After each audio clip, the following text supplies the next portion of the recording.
Bonjour tout le monde, aujourd'hui on va commencer le cours de la physique des rayonnements destiné aux étudiants par exemple de la faculté des sciences, la faculté bien sûr des sciences concernant les étudiants de par exemple biologie, géologie, bien sûr les étudiants de la faculté de médecine, ainsi de suite.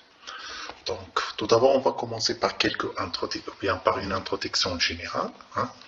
En particulier, on va focaliser notre attention dans un premier temps sur les quelques définitions de base concernant le modèle de la physique des rayonnements. Alors, donc on va commencer tout d'abord par définir qu'est-ce que c'est qu'un rayon. Donc voilà, qu'est-ce que c'est qu'un rayon? Et pas un rayonnement, un rayon. Alors c'est quoi un rayon? Alors les rayons d'une manière générale, ce sont les éléments constitutifs d'un faisceau de lumière ligne imaginaire. Voilà, ça c'est très important. Ce sont des lignes imaginaires qui se transmettent dans l'espace suivant une droite lorsque le milieu est homogène. Par exemple, si nous avons un milieu homogène, par exemple l'air, alors les rayons, normalement, se propagent ou bien se déplacent selon des lignes droites. Alors, suivant le cas, le rayon représente la direction de propagation des ondes électromagnétiques. Alors ça, c'est très très important. Donc, la chose la plus importante pour bien comprendre qu'est-ce que c'est qu'un rayon. Alors, un rayon, d'une part, représente, bien désigné, normalement, c'est une ligne imaginaire, d'autre part, représente la direction de propagation de l'onde onde électromagnétique ou la trajectoire des particules élémentaires. Voilà. On va prendre un exemple. Si on considère que nous avons une source lumineuse, par exemple ici une lampe torche, alors bien sûr, voilà, ça ce que l'on appelle les rayons. Ça, ce sont des rayons. Mais attention, ce sont des lignes imaginaires.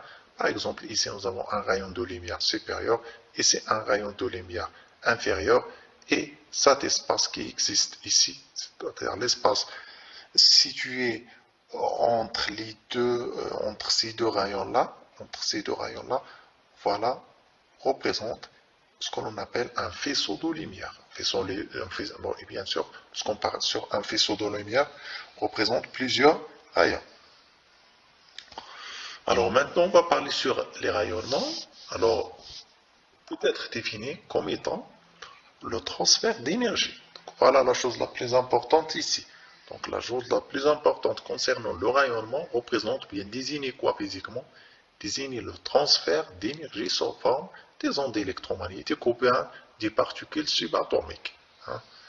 Alors qui peut se produire à travers le rayonnement d'électrons électromagnétiques, tels que par exemple l'infrarouge, la désintégration radioactive. Donc au cours d'une désintégration radioactive, soit par exemple de type alpha, de type bêta, toujours normalement, nous avons l'émission d'une énergie, ce que l'on appelle un rayonnement, tel que la radioactivité alpha ou bêta. Alors ce transfert, normalement ce transfert d'énergie peut se produire même dans le vide. Toujours nous avons le transfert d'énergie soit dans un matériau, bien dans un milieu matériel, ou bien dans le vide. Toujours ça existe. Alors le rayonnement se provenir de diverses sources, comme le soleil, les réactions nucléaires, les émetteurs radioactifs, etc.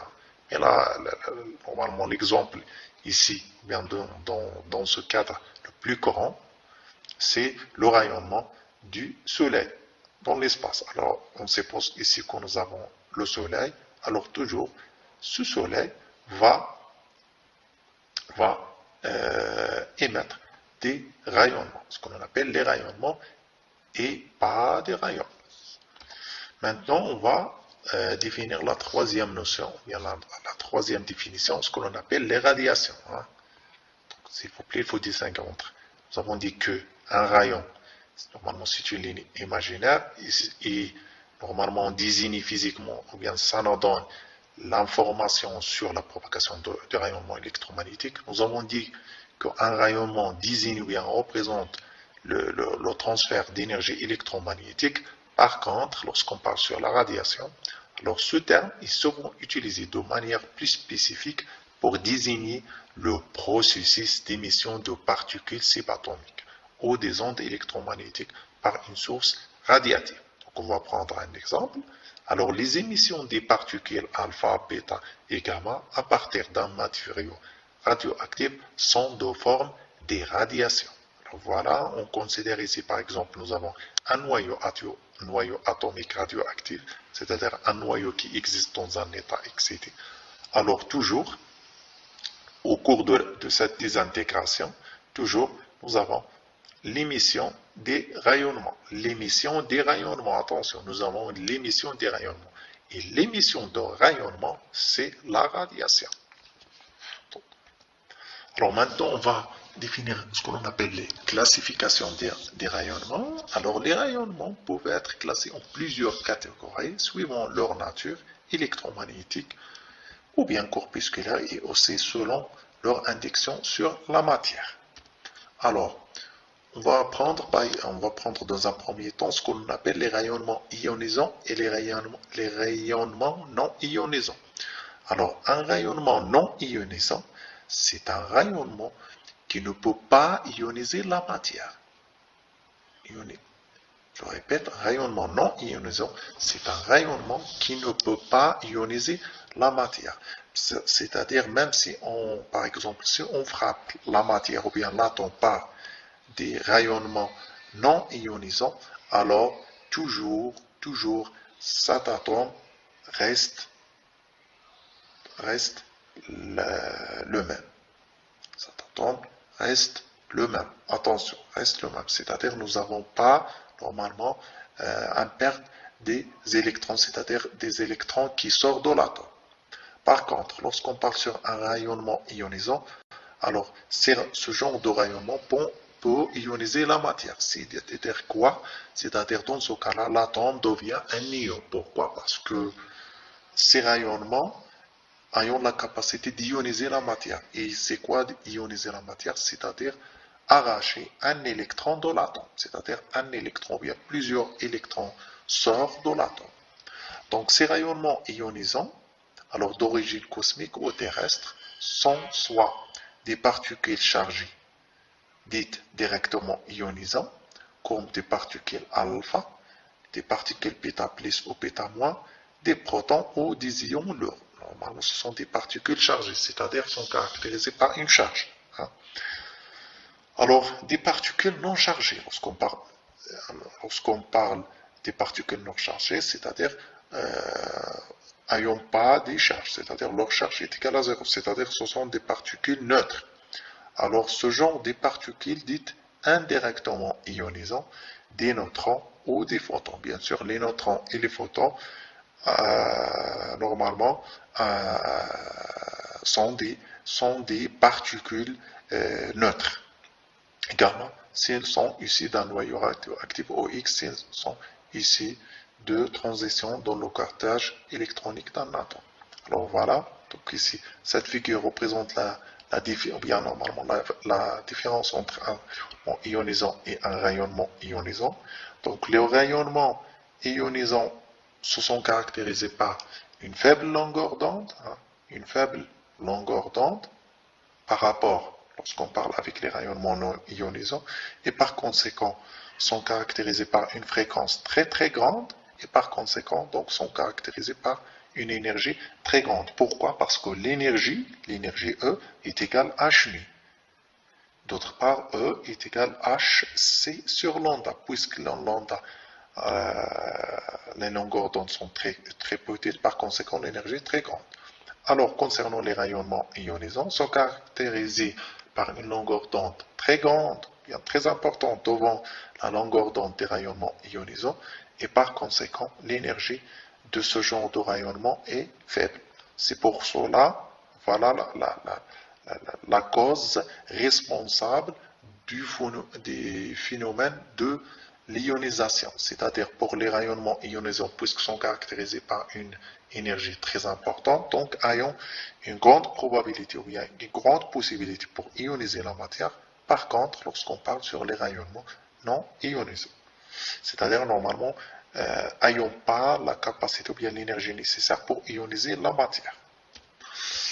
Alors, d'autre part, donc ici nous avons dit des rayonnements ionisants et non ionisants. Maintenant, nous avons les rayonnements électromagnétiques. Alors, les rayonnements, bien le rayonnement électromagnétique est une forme de rayonnement qui se propage à travers l'espace sous forme, bien sûr, de champs électriques E, de champs magnétiques P, oscillant perpendiculaires entre eux. Voilà, par exemple, voilà, ici nous avons un champ électrique, un champ magnétique et ce champ électrique. Alors la propagation de ces deux champs, normalement, se fait d'une manière orthogonale, bien perpendiculaire, et bien sûr, ces deux vecteurs-là sont perpendiculaires aussi à la direction de propagation, en tout point de l'espace, bien sûr. Il peut avoir des longueurs d'onde différentes, allant des ondes radio au rayon gamma. Alors, les ondes électromagnétiques transportent de l'énergie et de l'information et sont utilisées dans de nombreuses applications, telles que par exemple la médecine, la communication, la radiodiffusion, la télédétection, ainsi de suite. Alors, les rayonnements électromagnétiques sont également produits naturellement par les corps célestes comme le Soleil et les étoiles. Donc voilà la chose la plus importante ici, que les rayonnements électromagnétiques normalement se propagent sous forme de champs électriques, champs magnétiques perpendiculaires entre eux et perpendiculaires avec la direction de propagation. Dernièrement, je pense, il y a les rayonnements corpusculaires, particuliers. Alors, le rayonnement corpusculaire est un rayonnement d'énergie électromagnétique par l'intermédiaire de particules subatomiques en mouvement rapide. Par exemple, si nous avons une particule subatomique en mouvement rapide, alors dans ce cas-là, au cours de ce mouvement, bien, au cours de la propagation de ce genre de particules subatomiques, toujours nous avons un rayonnement. Alors, le rayonnement corpusculaire est une référence à un faisceau de particules se déplaçant toutes dans la même direction à la manière d'un faisceau de lumière. Donc voilà, ici on parle sur la dualité onde corpusculaire. Alors en physique, la dualité onde-corpuscule, aussi appelée dualité onde-particule, est un principe selon lequel tous les objets physiques peuvent présenter parfois des propriétés d'onde et parfois des propriétés de corpuscules et de particules. Donc lorsqu'on parle sur la dualité onde-corpuscule, alors dans ce cas-là, les particules, bien les électrons, bien d'une manière générale, les particules peuvent se propagent ou bien se déplacent sous forme de corpuscules. Ce sont normalement des grains d'énergie qui se déplacent d'une manière continue, ou bien sous des autres situations, ce genre de particules se comporte comme une onde.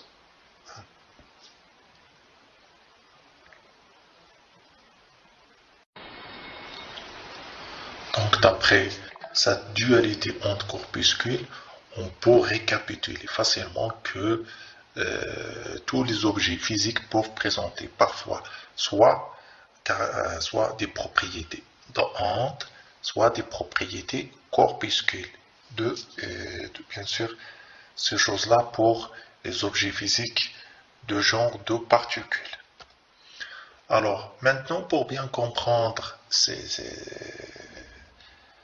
propriétés onde-corpuscules, donc on va prendre, pour comprendre pourquoi la lumière est une onde, alors on va observer dans un premier temps la figure de gauche. Voilà la figure de gauche. Donc cette figure montre très bien ce que l'on appelle en optique ondulatoire ou bien en optique physique, c'est le phénomène d'interférence. Donc bien sûr, je ne vais pas détailler beaucoup de choses ici, mais je vais donner l'essentiel. Alors si on considère par exemple une source laser, bien sûr c'est une source qui émise la lumière monochromatique, caractérisée par une seule longueur d'onde ou bien par une seule fréquence. Alors, on va placer ici une plaque composée par deux obstacles ou bien deux ouvertures de faible dimension. Alors, après le passage de cette lumière de cette lumière de ces fentes-là, alors on observe, voilà ce que l'on appelle le phénomène d'interférence. Et ce phénomène d'interférence désigne physiquement que la lumière que nous avons considérée dans un premier temps se comporte comme une onde. Alors voilà, par exemple, un laser émet un faisceau de lumière. Cette lumière passe par la première plaque comprenant deux fentes, voilà, deux fentes. Alors, en franchissant les fentes, les ondes interfèrent. Voilà, nous avons voilà, ici, ce qu'on appelle le phénomène d'interférence. Alors, entre elles, elles provoquent des interférences. Alors, ces interférences sont bien visibles sur le panneau du fond sous forme des lignes verticales. Voilà. Alors, on observe sur l'écran, par exemple, si on place ici un écran, alors voilà, donc ce qu'on appelle le phénomène d'interférence. Nous avons des lignes verticales. Des lignes verticales ici. Alors, donc, d'après cette expérience, donc la chose la plus importante ici, alors, est que la lumière se comporte comme une onde. Donc maintenant, on va prendre, pour comprendre pourquoi la lumière est un corpuscule. Alors, en observant cette expérience. Alors, les physiciens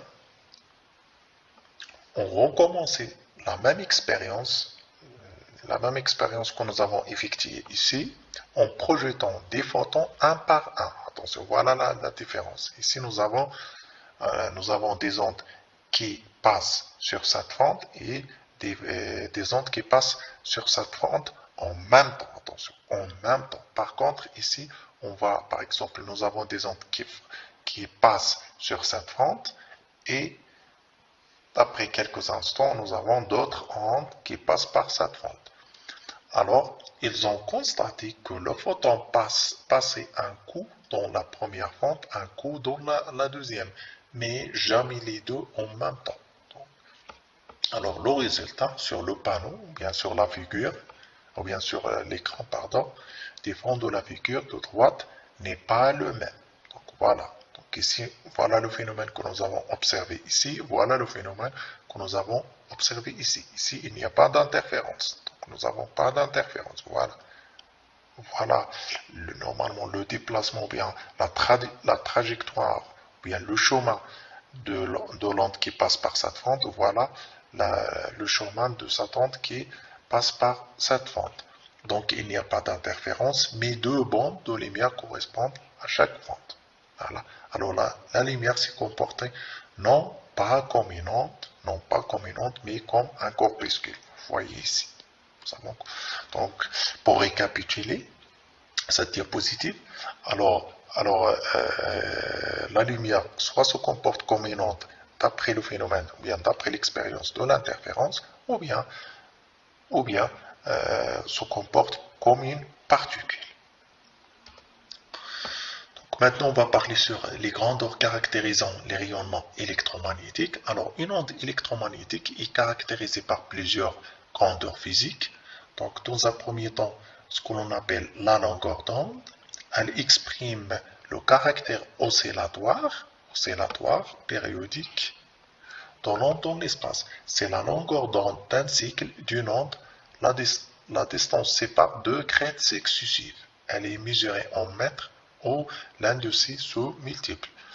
Alors, les ondes électromagnétiques utilisées en télédétection spatiale ayant des longueurs d'onde relativement courtes.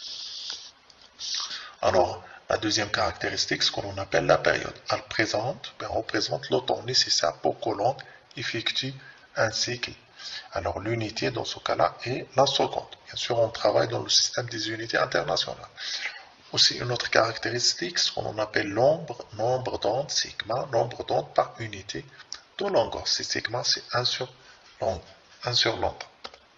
Alors, il y a autre caractéristique, ce qu'on appelle la fréquence. Alors, l'inverse de la période, elle traduit le nombre de cycles par unité de temps. Elle s'exprime en Hertz.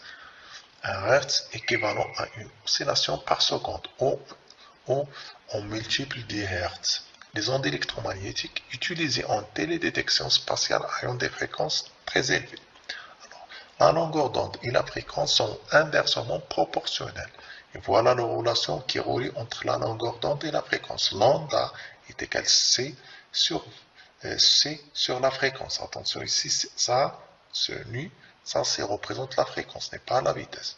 Donc lambda est égal C sur la vitesse. Alors lambda c'est la longueur d'onde dans l'onde électromagnétique, C c'est la célérité de la lumière ou bien la vitesse de la lumière, qui est à peu près égale 3 10 à la puissance 8 mètres par seconde, et V c'est la fréquence de l'onde. Alors par conséquent, plus la longueur d'onde est petite, alors plus la fréquence est très élevée, et réciproquement. Alors, nous avons aussi une autre caractéristique, c'est l'énergie. Donc l'énergie, bien sûr, on se base, bien sûr, principalement sur la théorie, ou bien normalement, donc on va lire ça. Alors les échanges d'énergie portés par le rayonnement électromagnétique